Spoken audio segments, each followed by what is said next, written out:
welcome to my final vlog of 2022, where naturally it's come to this time of year again where we're going to be talking about everything to do with Christmas. Most importantly, we're going to be discussing my top tips around what you can and can't eat at Christmas time.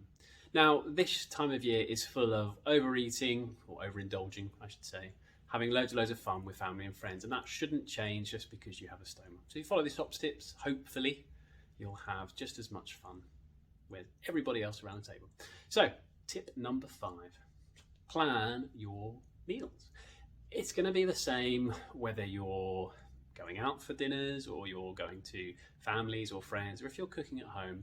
You know your body and you know your stomach better than anybody else. So just make sure that as you're going to plan for Christmas, you plan around the foods that are going to work for you. It's really, really simple.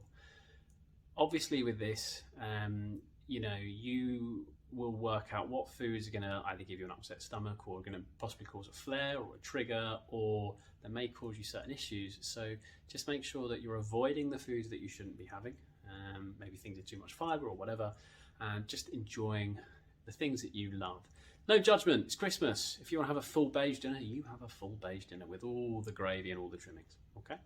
So number 4, it's actually going to be, don't be afraid to speak about it and tell people with the foods you can and can't eat.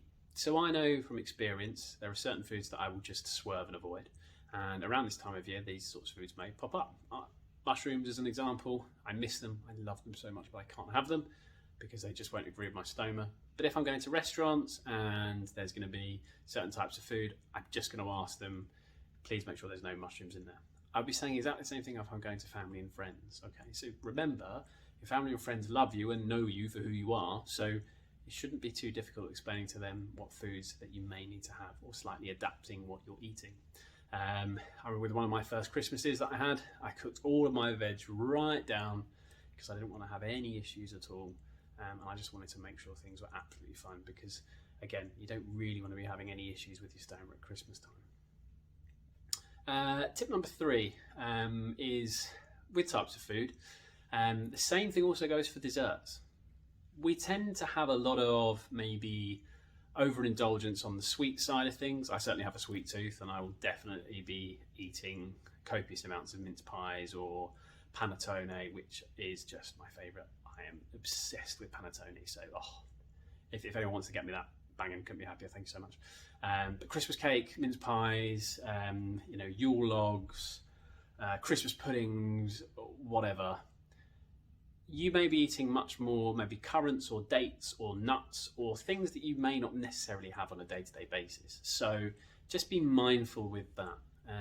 I know from experience, sometimes if I'm having mince pies, because I've had quite a few in the last couple of days, sometimes the mince meat, if you will, all the berries and the gluten, the raisins and whatever that come out, can come out whole, and that could cause some people some issues. So if you are going to be, having some sweet food or whatever, or desserts, just make sure that you're avoiding things that could cause you issues. First year we had mince pies for me, which was fine, and then I had things like Yule logs and chocolate cake and whatever, which was just as delicious. And if I'm honest, it was still fantastic. So don't worry about it at all.